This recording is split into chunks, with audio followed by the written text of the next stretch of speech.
inadequate research. What do you think about this mistake? Yeah, I'm definitely keen on this because, especially when I used to work retail, we'd have a bunch of people come in and they'd ask us questions, and then they'd like, oh yeah, I'm ready for this fish. Usually we'd test their water and stuff, like specifically. I remember this one time this lady came in. She has a saltwater tank, and she bought a clownfish, and she showed me pictures of her quote unquote saltwater tank.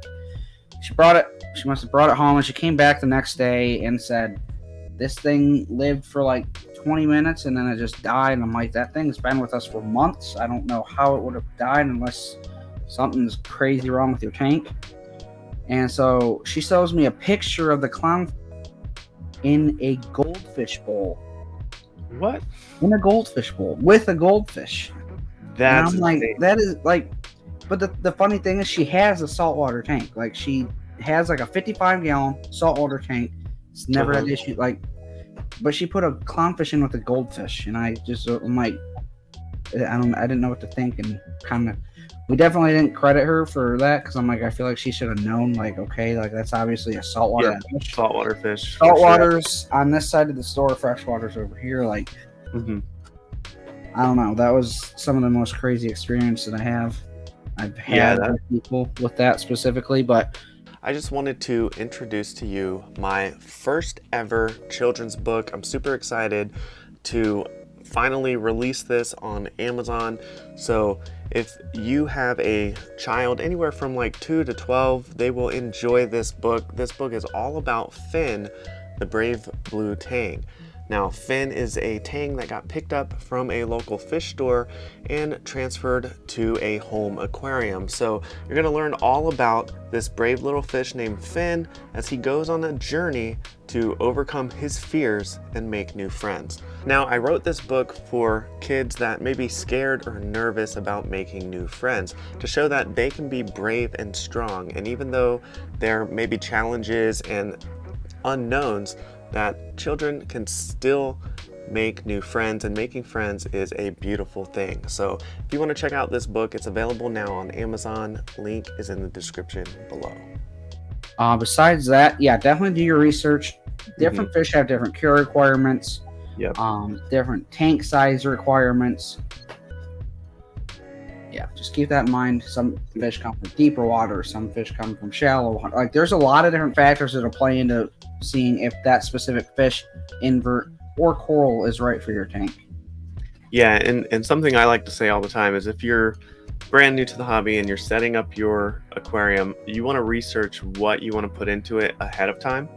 I know that sometimes I've done this as well. I'll go into a local fish store and I'll walk up and down the aisle of fish and I'm like, oh, that's a cool fish. Let me see, can I keep that?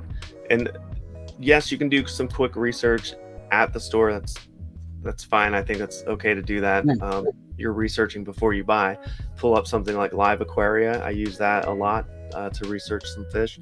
But if you know what you want before you get there, you can alleviate that temptation to get something like, oh, what is that? What is that? That way you're not buying something that you're not really sure about. And then you end up putting it in your tank and it attacks your fish or something, or just causes problem and super aggressive. So that's really important too, is knowing what fish are aggressive and what type of tank you want to keep. Yeah, and right. The other thing is like keeping a reef tank, keeping like a fish only with live rock tank or whatever. Different fish, are quote unquote with caution, for reef safe. And you always got to take that in consideration before buying a fish, because you might buy that fish. Some people might have no problems with keeping that fish in a reef tank, and some people might get a specimen that's going to pick at corals like crazy. And that goes for more than like angelfish and other different kinds of quote unquote mostly non-reef safe fish. But even like tangs and even certain species of damselfish will actually go after your corals. And I always think it depends on just the specific specimen. Different fish have different appetites, even in the same species and genuses. I mean, they're going to go after different things. They develop tastes for certain things. I mean, it's kind of just like humans. They like different things. So you just got to keep that in mind. Yeah. Yeah, and not only with fish, right? You should research Yeah, what corals, inverts, yeah, corals, inverts, everything. corals, different lighting requirements for corals, different Yep. types of corals, LPS, SPS corals, um, different like SPS corals. You really need to hone in your um, skills as far as keeping your calcium, alkalinity, magnesium, all those levels in a nice stable range. Your lighting requirement for those.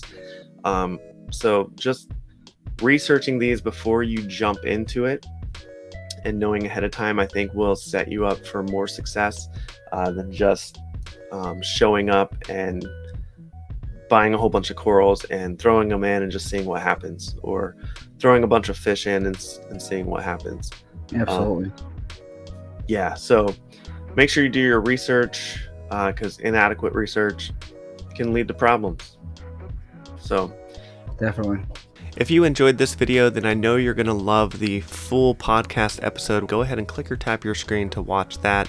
Thank you so much for watching, liking, and subscribing, and I will see you next time on the Coral Reef Talk.